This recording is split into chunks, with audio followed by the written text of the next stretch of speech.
Well, it's time for another little YouTube kind of Facebook video. I thought I'd show everybody a different technique today. So we did the little video on indicator fishing, which is going to be good all through April. But a lot of people have asked, how do you streamer fish? How do you fish buggers? You know, you seem to get the bigger fish. Well, of course, you're going to get bigger fish because a lot of the fish are moving up to spawn, you know, in the river, non-native fish. You're going to get them up over 10 pounds. You'll get chrome fish, but majority will be colored up. Big fish though. So I'm going to show everybody a new technique today. Just one we use all the time. You've seen it on numerous shows, just bugger fishing. You know, I'll be using my Don's Personal Bulldog, always a favorite, in some of these runs. So that's today. Just taking sport fishing on the fly, Facebook style.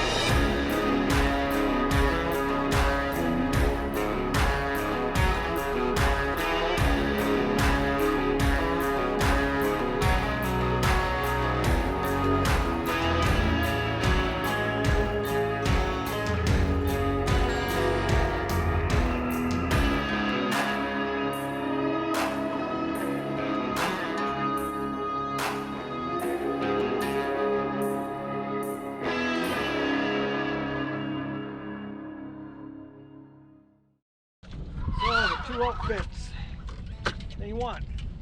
So this is the setup I have. So there's Don's Personal Bulldog. This is a Type 7 full sink. You know, you want a real fast sinking line. You can get away with a sink tip. You know, 15-foot sink tips, fairly heavy though. Again, teeny, you know, Type 10s, T12 heads, like quite fast sinking heads. You want to be near the bottom. So that's my Bulldog setup we're going to show you today. And of course the indicator setup which we'll be showing you. And there's the indicator setup. Again, you know, I've got the indicator on. I like a 10-foot rod, so that's a 9-foot. I like a 10-foot rod for my indicators. But we're going to focus first, well, probably today, all of today, on how you actually work the buggers through these runs. So you can see the water depth that I like to target. So all down here, you can see it's only, you know, 5-6 feet all the way up. There's certain pockets, but all the fish, a lot of fish, especially the big ones, will sit in these little areas. So look for, you know, you can fish it from shore. Shore is right there. You can wade out, double hand rods, can work really well. But that's kind of the depth you're looking for. That, you know, 6 to 8 feet deep all the way through, even a little bit deeper. And work these runs all the way through. Just gonna get my line out, you know, nice long cast, just straight down across. We're just doing it down across. As you can see, the flow is pretty quick. I'm just gonna let it tail out and then a slow retrieve, because a lot of times they'll follow it right up.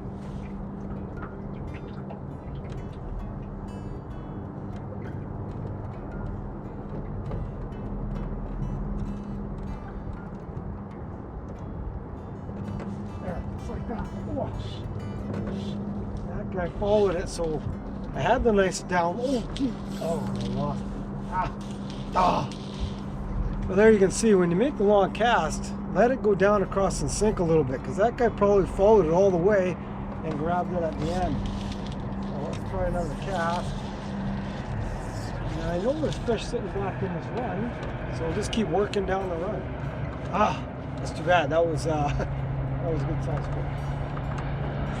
Okay, back to another spot. A little different angle here. Lost two at the last spot. We're just starting out. I'm just slowly working my way down in different spots. And I always start too on different spots, shorter casts. You want to try it short first, a little longer after. See if anything's in tight, and then work out a little bit further down. So instead of actually having to move the boat down further, I can work these different areas. And again, just nice and slow retrieve back. So a little jerk like that. Oh, that, my friends, is a big fish. So that was in short. That was my first cast in tight. And it was just sitting right in this shallow riffle. Now these are big fish that sit down here in this tail out. This tail out is a real nice tail. Oh, do you see that one? Oh, look at that thing. Look at the hair down. Looks like a, looks like a big buck. Wow. Oh, shit. So that's where you're gonna get it. You know, if you come out with the big rods and the buggers, you're gonna get a lot of colored fish at this time of year. You know, a lot of guys are moving up to spawn. You will get colored fish, but you know what? They're big. Just don't keep them. You know, try not to handle them a whole bunch. But you're gonna get some monsters. You know, I've caught them up to 14 pounds this time of year. And this one's probably a healthy 6-7 pounds, I would think. It's big. I don't know how I'm gonna get them in this current on my own, but we'll see if I can. Oh, look at that. We got blue wing alls coming off, mayflies. Oh, this thing is big. Whoa. Whoa.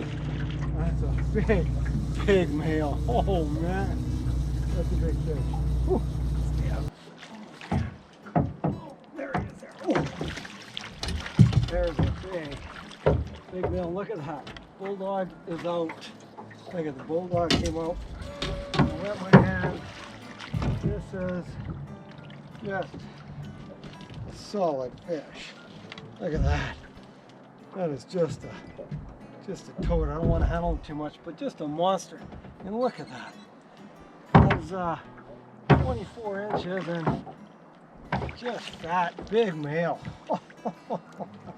Yeah, just moved on back out. It's getting hot. Just took the jacket off. Getting warm today, you know, finally. Found all that cold weather is finally going to warm up.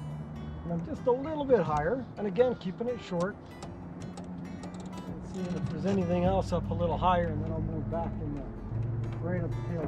Whoa, there's another one. Look at this head shape. Whoa. Whoa. That was a big fish. Whoa. Oh, this guy's so big he can't even get in the water.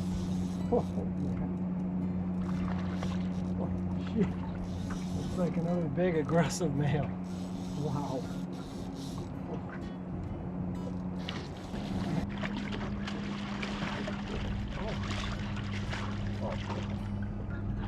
Oh, man, hold him up. We'll just hold him in the net. Look at the size of that.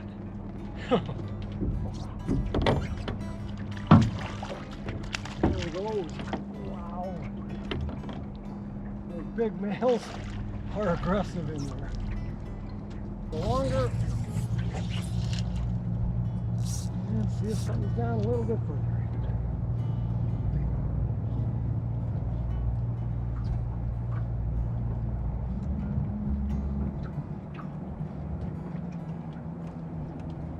Oh, there's one right there. Oh, that was a little deeper.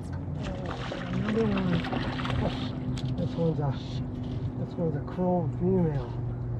Whoa, just dripping it over these rocks. I'm in 6 feet of water. Oh, that's why I'm using an 8-weight rod and heavy pound test. You have to get them in this current. They're not easy. Oh, nice female. Andy, hands wet. Come up real quick. There. Look at that. Gorgeous fish. Wow. Goes. Beautiful. Whew. So here's a fly if no one's seen Don's personal bulldog right there. And look at how the hook is bent. It's bent out. Last fish I had bent the hook out. So probably gonna have to change that fly now because once it's bent, it'll stay bent forever. Easily unhooked. So there's Don's personal bulldog right there. Look at how crystal clear the water is right now. It's just beautiful. But you can see all that winter algae floating in there. We call it the snot.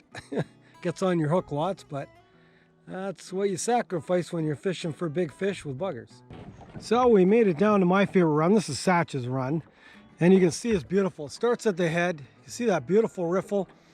And then it just forms a nice body, you know, gets a little deeper through here, probably up to 8 feet, and then just goes all the way down into a big tail out down below. It's just a beautiful run, and that's what you're looking for. So again, you want somewhere where the fish can sit, like out in here in this deeper water. They can hold there, and then they can just slide up into that riffle to feed. So in Satch's run, since it's so shallow up in this area, I always start with a nymph. So whenever it's really shallow water, you know, nymph it through. Run your nymph all through here, and as you get into that deeper pocket and the tail out, that's where I like to use the bugger. So I'm going to just peg this to about 5 feet and take a few casts with a nymph to start. See if I can't get one that way. Then I'll switch over to the bugger as I go deeper.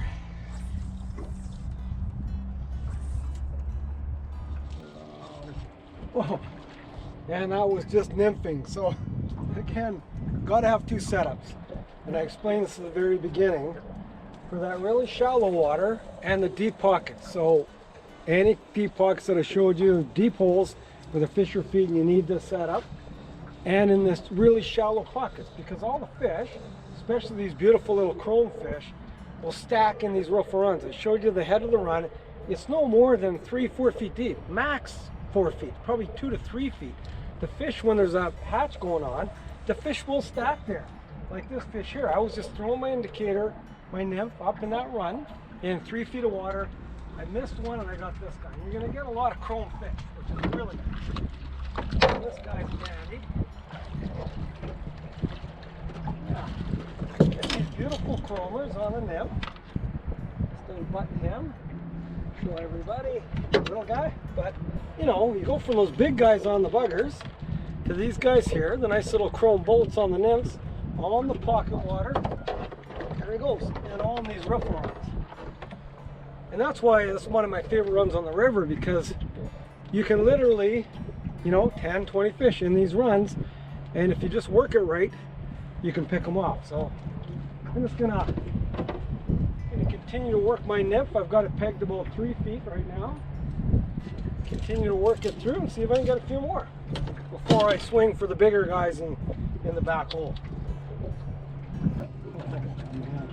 Still working the nymph, you know, I'm still in 3 feet water, working down this guy, bigger fish. It's just starting to get into the drop off. I was just almost ready to change over to my bugger, but still, I just love working the indicator through here. And this guy whacked it. And this is a nice fish. And again, like I showed you, the fish, oh man, look at the big rainbows. All on, you know, all on indicators, and of course you're almost guaranteed to get big guys on the bugger. The big fish love the bigger flies, but you know, this is just a size 14 pheasant tail nymph, and everything eats it. That's the thing. Big fish, small fish, everything feeds on nymphs. So you gotta use them. On this side, and oh man, big fish. Man, I love this river. I love river fishing, you know. To all you lake guys out there, I mean, I love lakes too. I love crawn emitting. I just love seeing my indicator going under. I love working different patterns, but you can't beat a river because you can always find the fish. Whoa, gee, still jumping. You know, if they're not in the runs, they're in the deeper holes. If they're not in the deeper holes, they're sitting in the, you know, the fast water riffles. And they're not in the fast water riffles, they're sitting in the tailouts. You always know you can find some fish somewhere. Look at this fish. Whoa. Look at that.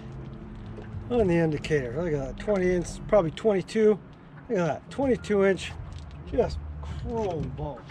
It was just in, you know, again, 3 feet of water feeding. Like even 2 feet up at that very riffle. If I can walk and wade, you go on shore, walk and wade out, and you're gonna get a fish in those 2-3 feet of water in the riffles where they can hide. Somewhere they can slide up from a deeper hole into the riffle to feed. Oh, well, I'm gonna try the indicator for a while more and might not even get back to the bugger. We'll wait and see. And just so everybody can see, that's that little pheasant tail nymph that I tie, you know, just lots of just pheasant tail. I tie with a red thread, and a nice green flash thorax or even purple works good. But that's it right there. Well, just one tap, missed them at the end of the run. I still got a little bit of the pocket left, but the wind's starting to come up. I hate wind on this river, it just throws everything off. But I hope everybody enjoyed it today. You know, I was out for the afternoon again for a few hours, showed you how to get them on the heavy sink lines with the buggers. And of course, the nymphs are always good. You know, that's my go-to. 85% of the time, it's my nymph on my indicator. And then for the big boys, the buggers. So yeah, I'm gonna try to post a few more. I'll just show you some different techniques. Hopefully I can get to a lake soon to start filming the season for sport fishing on the fly. You know, we're in season 26. Should be a good year, but not sure with all the COVID stuff going on. We'll have to wait and see. Could see a lot more of this stuff. So anyways, take care, conserve water. See you next time when we take you sport fishing on the fly, Facebook style. To watch all our latest Sport Fishing on the Fly episodes and to order Sport Fishing on the Fly merchandise, head to www.sfotf.ca. And if you would like to book an adventure like this one shown, head to ontheflyadventures.ca and book yourself the trip of a lifetime.